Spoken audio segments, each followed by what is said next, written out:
Hey, good morning. How y'all doing? It's Well Red Beard. It's a damn fine day to talk about a book, and we are here for a book review. And today we are going to talk about The Important Ghost Story by Peter Straub. I'm going to be honest. Well, that's what I'm here for, right? I didn't love this book. I struggled with this book, and that's okay. It's okay to say that you didn't like the ones you're supposed to like. I wanted to like this book. I wanted to love this book, and the reason is because I always felt like Peter Straub got the shit into the deal. I always felt that people knew Stephen King's books, and they knew who Peter Straub was, and like, hey, what Peter Straub wrote? Isn't he the dude that wrote two books with King? You get what I'm saying? I always kind of hated that. Like, I felt that King, and I love Stephen King, but I felt like King skyrocketed to this pedestal, and like I felt like Peter Straub should have been, and it didn't feel that way. Of course, that's not fair. I mean, the guy had best-selling books. I mean, this was made into a movie. I've never seen it though. Have you seen it? I mean, I want to see it, but I guess what I'm saying is I almost felt that Straub should have, and I never felt that way. Now, because of that, like I always kind of like I can't say I favored Peter Straub because I haven't read Peter Straub. I'm much like everybody else out there. Like I think I've only read a couple Straub books, and it's been so long ago that I can't really tell you about him. But he passed this year, and because of that, I wanted to start digging into his work. I loosely grabbed this one because I'd heard so much about it, with the goal being to read one of his best or most important works, and then go back and kind of start at the beginning with his standalone novels. This was a slog for me. It was. I struggled with it. Now, I did do it in audio, which I often give myself a hard time, or criticize myself about being horrible with audiobooks. And I mean, I've gotten better. But I just did King's Fairy Tale, and although I didn't love that book either, I didn't have any trouble with following it. And I did Razor Blade Tears by S.A. Cosby, and that book is phenomenal, and had zero problems following that. This one, there may have been some issues following it. I don't know. But it was a bit of a slog for me. Now, I loved the opening. I loved the opening of the book. The opening had me going. I was like, what does this have to do with a ghost story? What does this opening of Don Wonderly and this girl, it feels like he's kidnapped this girl. And now this is the prologue. This is the very beginning, so I'm not spoiling anything here. What does this have to do with it being a ghost story? It felt like it was just a traditional kidnapping story, but it's odd. Like he's got this young, like 8-year-old, I think, girl with him, and I mean, I don't know, like that, but there's not like this, like he's not horribly mistreating her. I don't know, for a few seconds there, I thought he had kidnapped his own child, like from a divorce custody type situation. But he's traveling, he's on the road. They park and sleep, kind of hiding in this abandoned lot. And at night, he like when they sleep, he like ties this girl to him, and you're like, but again, it's not like he's not beating her, he's not it felt odd, and it was intriguing, and I was in to that part of the story. And then but that's just a prologue. I mean, we circle back to that in the epilogue, and I probably won't go too much into that here, but that's just like a bit of a lead in. Like, it really has nothing. Well, it does. It's not leading us to where the rest of the book is going. The rest of the book is kind of leading us to there. And so anyways, so we flash back to this group of men in New England, this chowder society, so to speak. So it's not so to speak, that's what they call themselves. They're these aging men five dudes, and they get together and drink their brandy or their whiskey and smoke their cigars and tell stories. I mean, five well-to-do, feels educated, white. I think. I mean, it felt that way. Men that sit around and tell stories to each other, and it's got the classic line, which I don't know if I'm going to be able to find it. Let me see if I can find it. I think the book opens with it. Hold on one second here. Yeah. So this is how the book starts. What's the worst thing you've ever done? I won't tell you that, but I'll tell you the worst thing that ever happened to me. The most dreadful thing.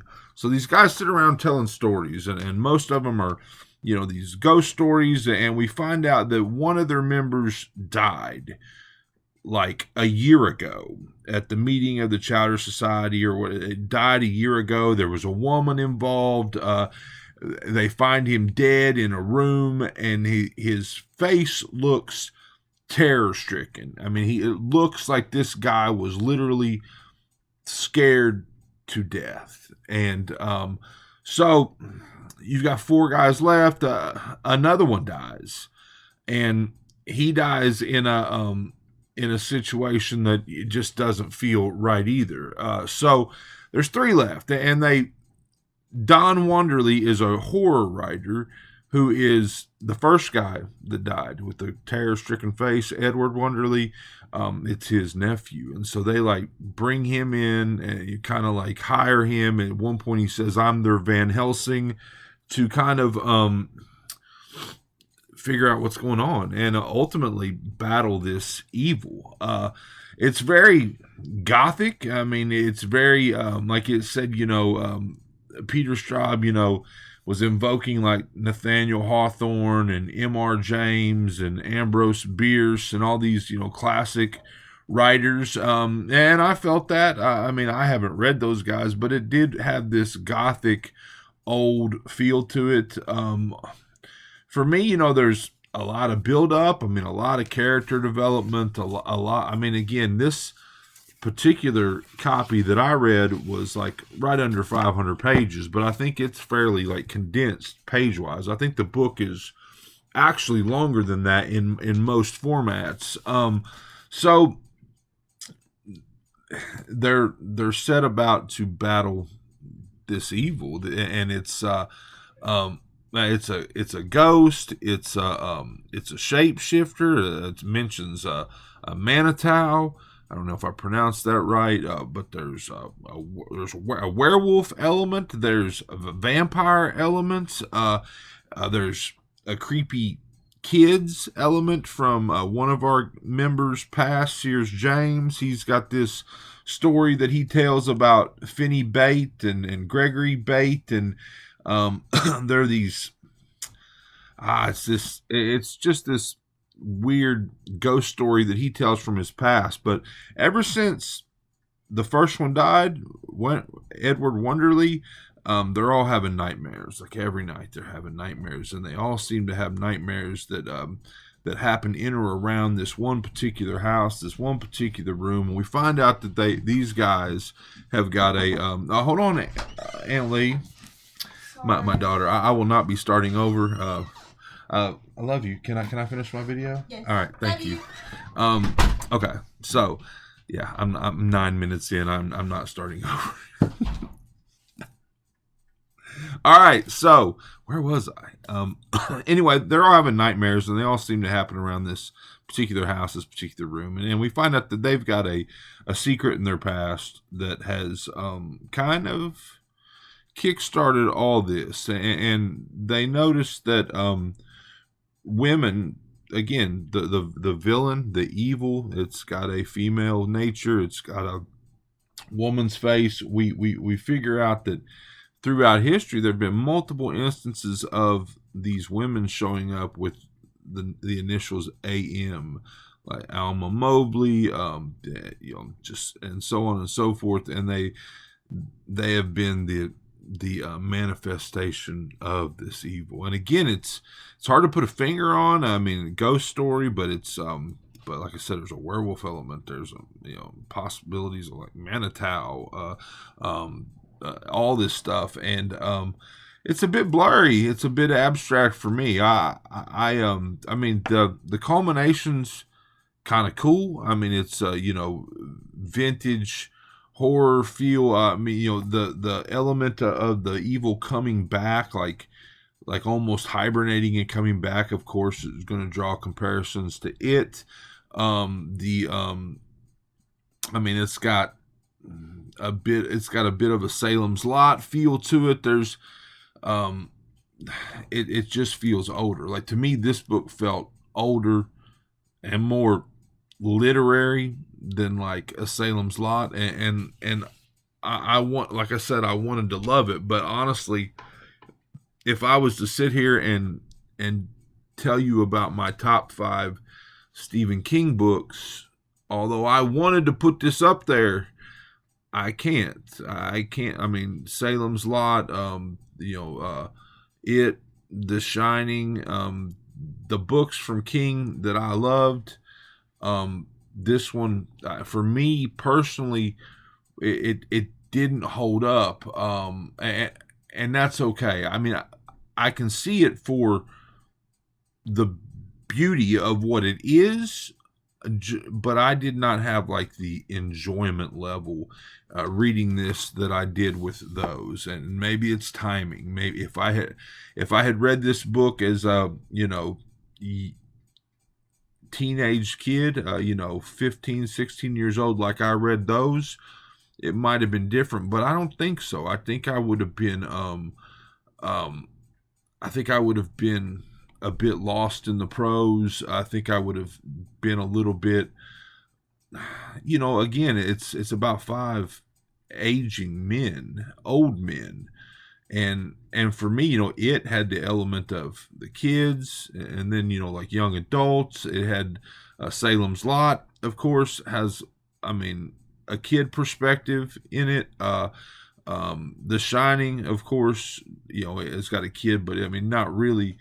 The kid is the main character, and I think for me as a kid reading him, like that's what pulled me in, and there just isn't really that element here. It's about these old well-to-do men, and their whiskey and their cigars and their stories, and to me that just didn't ring as enjoyable, if that makes any sense at all. I mean, I'm not gonna bash the book. I'm gonna be at 3 stars. I mean, I could legitimately say it was just okay for me. I mean, I wouldn't, which would be 2 stars. I won't do that. Because I recognize it. I recognize its importance. I recognize it as a horror classic at this point. I mean, I'm very glad that I read it. I'm very glad that I can come here and talk about it. I just didn't love it, even though I wanted to. So yeah, that's it. I mean, I did like the circular quality to the book, the way we come back to where we started with Don Wonderly. Again, he's a horror author he was their Van Helsing with him and the little girl that he's kidnapped. We come back to that, and of course it all makes sense.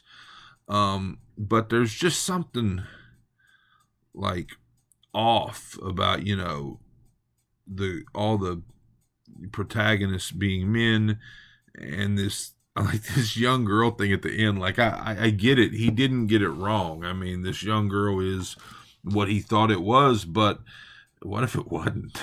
So, yeah, I enjoyed the experience. I enjoyed, studying Straub's work. I didn't really enjoy the book as just a story. To me, it was sloggy and a lot of character development. And maybe I'm just spoiled. Maybe I'm just spoiled by some of these great under 200 page books that I've been reading, with all the independent small press stuff. But it was definitely worth my time. I'll say that. So This is Ghost Story with by Peter Straub. Tell me below why I'm wrong. Tell me why I'm wrong, because like I said, I wanted to love this. I wanted to love this as much as I've loved, my top Stephen King books. But it just didn't. I don't want to say it didn't work for me, but on some levels it didn't work for me. On some levels it just um I don't know. Like, if I didn't want to read this book so bad, I would have quit. That's the truth. I mean, it was it was a slog, and there's enough characters where in the front it's kind of confusing on who's who. So anyway, I've gone on long enough. I've talked for 15 minutes, almost 16 minutes. This is Ghost Story by Peter Straub. I'm going to give it 3 stars, and tell me why I'm wrong. Tell me why I'm wrong, because I want to know. This is Well Red Beard. I hope you enjoyed it. Excuse me. I hope you're enjoying all your books, all of them. All of them, as much as I am. If not, you're reading the wrong damn books.